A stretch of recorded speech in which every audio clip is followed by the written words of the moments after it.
role of the Senate. Our role is to protect devolution. We have a unique role. Mr. Speaker, I remember 1 to 2 years ago, partly after COVID, we had a push and pull over whether we allocate resources based on population or based on land mass. Those are conversations we had under Article 202 of the Constitution, Mr. Speaker, because CARA and division of revenue formula we were discussing at the floor of the House, Mr. Speaker. And therefore, I think this is a bill that all of us should support. This is essence as to why Senate is here, Mr. Speaker, sir. Mr. Speaker, sir, even as we push, because I know delegated legislation, intergovernmental, what we should be pushing as a county, Mr. Speaker, and we are lucky to have you, having been the first governor of Kilifi County for 2 terms, is that to push to ensure functions follow costing, and costing follow functions, Mr. Speaker. What the Senate should be pushing is we must take a step, we must take an accountability, Mr. Speaker, on how many functions are yet to be devolved.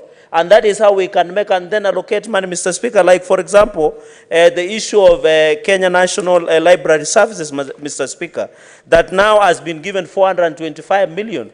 Kenya, in the issue of library services, we want literacy programs to improve in our counties, Mr. Speaker, to ensure that our children, as they grow up in ECDs, they have that capacity, Mr. Speaker.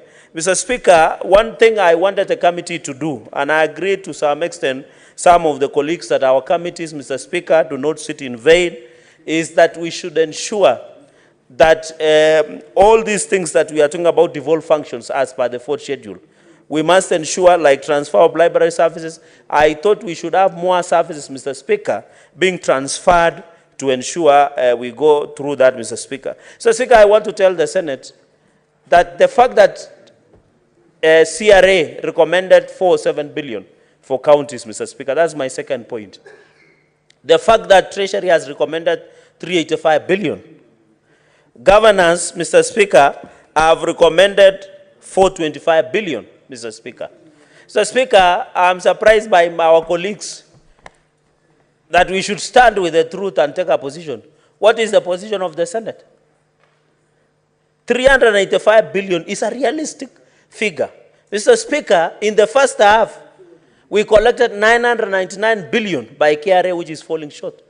The projection of collection, Mr. Speaker, is 2.9 trillion Kenya shillings, Mr. Speaker.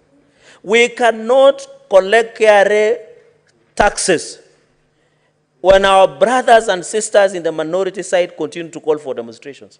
It will mean disruption of business, Mr. Speaker. It will affect collection of revenue, Mr. Speaker.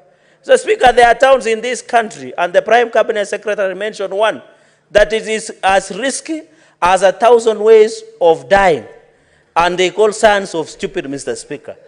Mr. Speaker, we have to be honest. We cannot demand more allocation to counties, Mr. Speaker, while we are the same, well, some of our colleagues or some of their principals are calling for mass action and demonstrations, which will affect the collection of revenue, Mr. Speaker. Unless you are telling us where do we get this money. Mr. Speaker, when you look under Article 202, the first charge is repayment of public debts. As we talk, Mr. Speaker, that charge is approaching more than 10 trillion Kenya shillings, Mr. Speaker.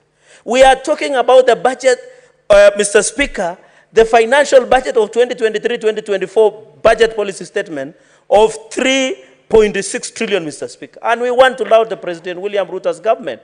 At least it has cut down from the previous handshake government austerity measure of 300 billion, Mr. Speaker. And therefore, Mr. Speaker, we cannot purport to lie to the country that counties can get more, yet we can, the money that is dependent is the revenue, Mr. Speaker. And when we collect that revenue, Chinese come for their loans, external debtors come for their loans, local lenders come for their loans, Mr. Speaker, and therefore we must be realistic. Number 2, Mr. Speaker,